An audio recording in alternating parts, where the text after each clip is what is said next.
हे good morning, welcome back. क्योंकि अभी हम लोग ऑलरेडी एक क्लास में डिस्कस कर चुके हैं पार्ट 2।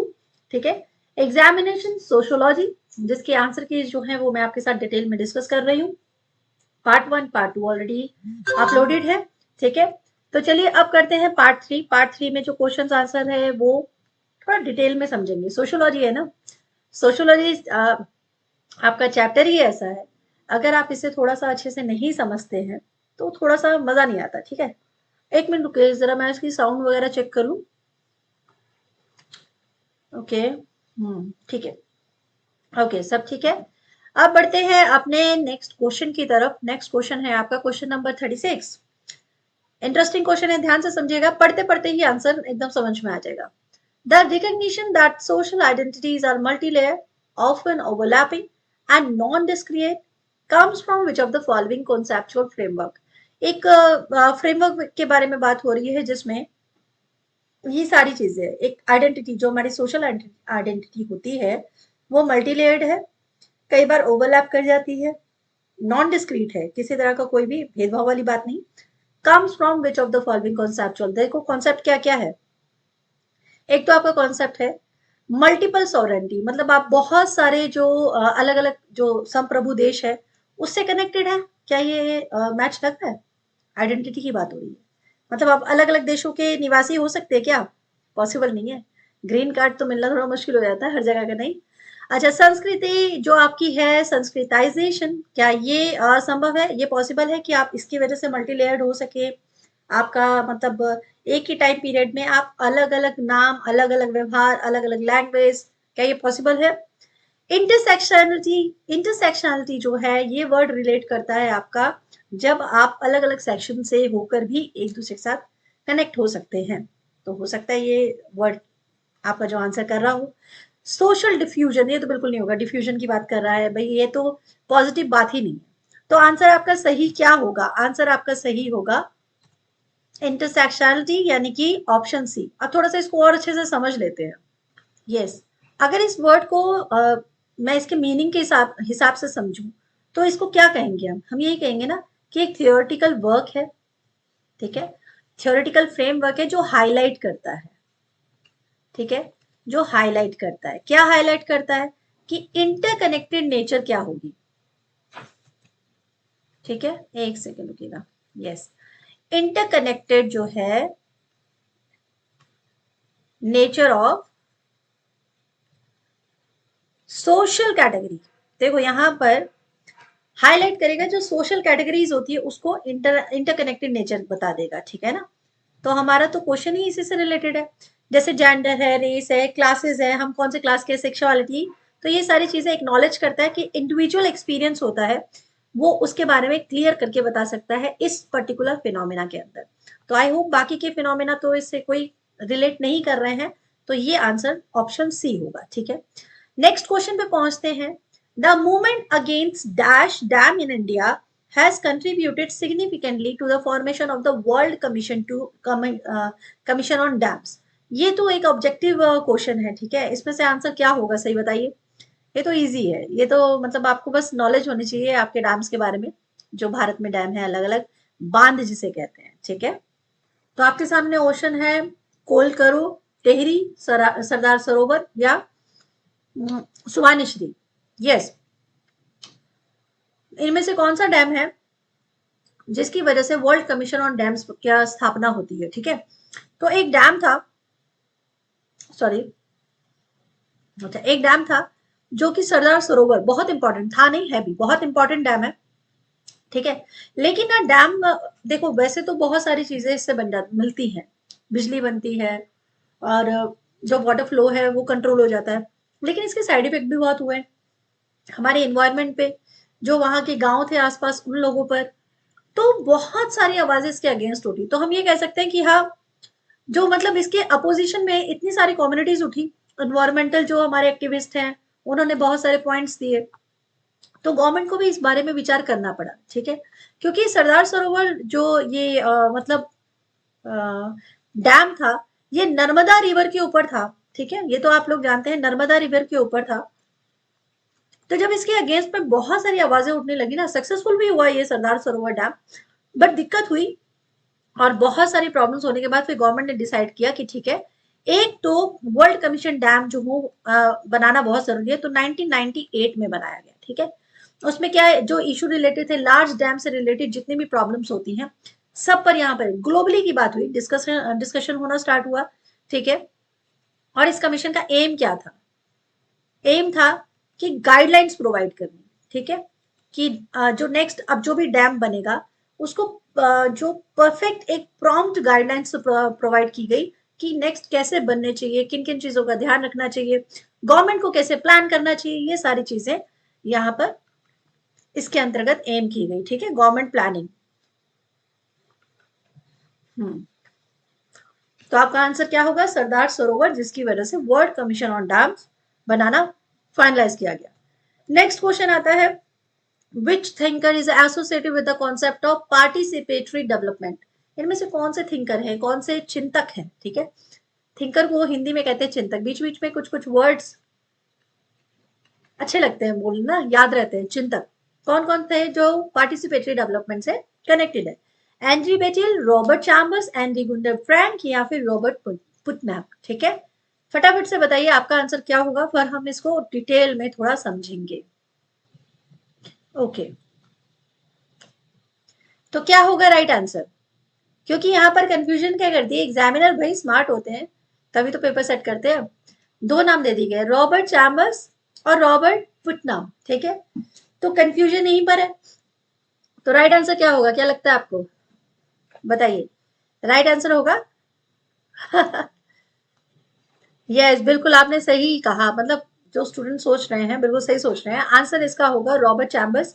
रॉबर्ट चैम्बर्स जो है एक प्रोमिनेंट डेवलपमेंट है। ठीक है, उन्होंने एक मतलब स्कॉलर है जो डेवलपमेंट से रिलेटेड इशू के ऊपर बहुत ज्यादा डिस्कशन करते हैं। उनका कहना ये है कि लोगों को इन्वॉल्व होना चाहिए। ठीक है, मेनली वो क्या कहते हैं, इन्वॉल्वमेंट की बात करते हैं। ठीक है, इन्वॉल्वमेंट की बात करते हैं। वो कहते हैं पार्टिसिपेटरी जो कॉन्सेप्ट है, पार्टिसिपेटरी डेवलपमेंट। कोई भी अगर आप ऑर्गेनाइजेशन कोई काम कर रहा है और डेवलपमेंट की बात हो रही है किसी पर्टिकुलर एरिया की या देश की किसी की भी, तो लोगों को क्या करना चाहिए, जो लोकल कम्युनिटी है उन्हें पार्टिसिपेट करना चाहिए, प्लानिंग करनी चाहिए, इम्प्लीमेंटेशन में उसमें भागीदार होना चाहिए। और जो उनकी बुक है पुटिंग द लास्ट फर्स्ट, ठीक है, putting the last last first, तो उसमें भी वो पार्टिसिपेटरी डेवलपमेंट के प्रति बहुत ज्यादा जागरूकता दिखाते हुए नजर आते हैं। तो इसका राइट आंसर होगा रॉबर्ट चैम्बर्स। अब बाकी जो है हमारे उनकी भी थोड़ा सा बात कर लेते हैं। तो एंड्री जो है, एक मिनट रुकिए, पेन, यस, जो हमारे एंड्री हैं वो एक रिनाउंड इंडियन सोशोलॉजिस्ट है। ठीक है, और उनका कंट्रीब्यूशन क्या रहा है कि वो स्टडी करते हैं कास्ट, सोशल, जितने भी ये सारे लेवल्स हैं उनके बारे में स्टडी करते हैं। एंड्रे गुंडर फ्रैंक जो है ये बात करते हैं मतलब ये डिपेंडेंसी थ्योरिस्ट है। और किस पे फोकस करते हैं, जो आपका डेवलप्ड और डेवलपिंग कंट्री के बीच में थोड़ा सा एक्सप्लॉइटेटिव जो होते हैं रिलेशंस, उसके बारे में बात करते हैं। रॉबर्ट पुटनम करते हैं, ये एक अमेरिकन पॉलिटिकल आपके साइंटिस्ट हैं जो सोशल कैपिटल और सिविक मैनेजमेंट इन दोनों के बारे में बात करते हैं। ठीक है, तो इसमें डिटेल में लिखना है तो टाइम लग जाएगा। आप समझ गए कि नहीं, दोबारा से लिख देते हैं। ठीक है, तो आपके जो एनरी बेटली है वो इंडियन सोशोलॉजिस्ट है। ठीक है, इंडियन सोशोलॉजिस्ट है। ठीक है, और ये मतलब इनका कंट्रीब्यूशन जो रहा है, ये स्टडी करते हैं कास्ट, सोशल स्ट्रेटिफिकेशन और एग्रेरियन सोसाइटी की। ठीक है, रॉबर्ट चैम्बर्स तो हमने डिस्कस कर ही लिया है कि वो पार्टिसिपेटरी डेवलपमेंट में बात कर रहे हैं, पार्टिसिपेटरी डेवलपमेंट के बारे में बात करते हैं। ठीक है, ये मैं इसलिए लिख रही हूँ ताकि नेक्स्ट टाइम क्वेश्चन कुछ भी आ सकता है, कोई भी ऑप्शन हो सकता है, आपको वो भी ध्यान रहे, कोई कंफ्यूजन ना हो। और एंड्रे गुंडर फ्रैंक जो है ये थ्योरिस्ट है, इनका फोकस किस पे रहा है, एक्सप्लॉइटेटिव, ठीक है, एक्सप्लॉइटेटिव रिलेशनशिप किसके बीच में, जो आपके डेवलप्ड कंट्री है और जो डेवलपिंग कंट्री है उनके बीच में। ठीक है, रिलेशनशिप बिटवीन डेवलप्ड एंड, एक मिनट रुकिए, ये डेवलप्ड एंड डेवलपिंग कंट्री के बीच में। ठीक है, कंट्रीज के बीच में। और रॉबर्ट पुटनम जो है, जिसमें कंफ्यूजन आपको हो रहा था कि क्या होगा, तो ये अमेरिकन, ठीक है, अमेरिकन हमारे पॉलिटिकल साइंटिस्ट है, पॉलिटिकल साइंटिस्ट है। और ये किसके बारे में बता रहे हैं, ये बताते हैं सोशल कैपिटल, ठीक है, इनका जो वर्क है mostly social capital and civic management के ऊपर है, सिविक मैनेजमेंट के ऊपर होता है। ओके, क्लियर हो गया, सारा क्वेश्चन क्लियर हुआ। चलो बढ़ते हैं नेक्स्ट क्वेश्चन की तरफ। Question number 39, select the option that best describe petty commodity producer in the context of agrarian economy in India। ठीक है, तो हमें ये देखना है कि पेटी कॉमोडिटी प्रोड्यूसर्स में कौन से हैं जिसको डिस्क्राइब किया गया है। अगर हम एग्रेरियन इकोनॉमी की बात कर रहे हैं, हमारी आर्थिक जो स्थिति है भारत की एग्रेरियन मैटर पे कह रहे हैं, उस लेवल पे कह रहे हैं, तो they are family based operation that occasionally hire in और hire out some labour, they do not own land, work as reverse tenants, they produce only for fulfilling their subsistence needs, their presence is restricted to Adivasi dominated area। अब आपको बताना है, समझना है, right answer क्या होगा वो मुझे बताइए। क्या क्वेश्चन समझ में आया कि नहीं आया है, बताइए। क्वेश्चन समझ में आया? देखो दोबारा से मैं आपको बता देती हूँ।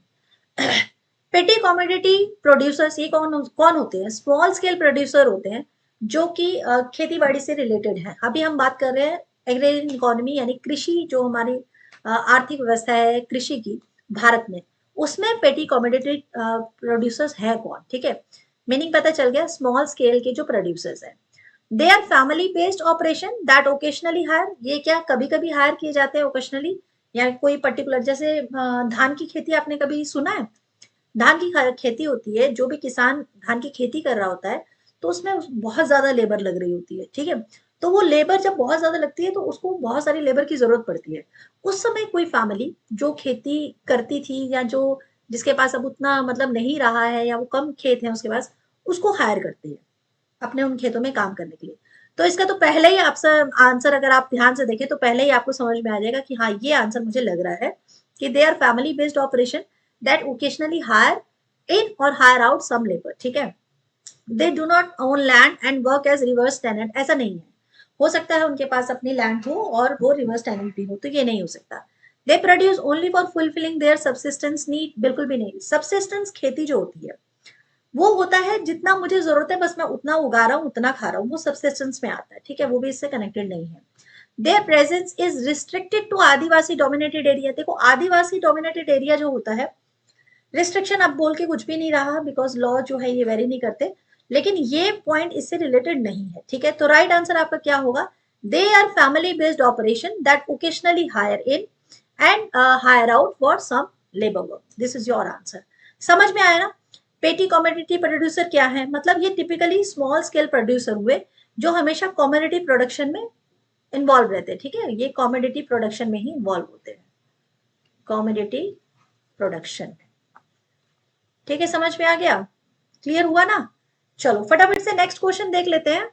नेक्स्ट क्वेश्चन है आपका, अच्छा रुको, 39 क्वेश्चन तक ही आज हमने किया है, ठीक है। नेक्स्ट सेट में मैं आपके साथ शेयर करूंगी आपका नेक्स्ट जो है क्वेश्चन उससे रिलेटेड और उससे आगे के क्वेश्चन। आई होप सब क्लियर हो रहा होगा। अगर क्लियर हो रहा हो प्लीज लाइक कीजिएगा, शेयर कीजिएगा, सब्सक्राइब कीजिएगा, कमेंट करके जरूर बताइएगा कौन सा क्वेश्चन आपका जो है आपको समझ में नहीं आया या किस क्वेश्चन में प्रॉब्लम हो रही है, ठीक है। चलिए थैंक यू सो मच, जल्दी ही मिलते हैं नेक्स्ट सेट के साथ। Bye bye and take care.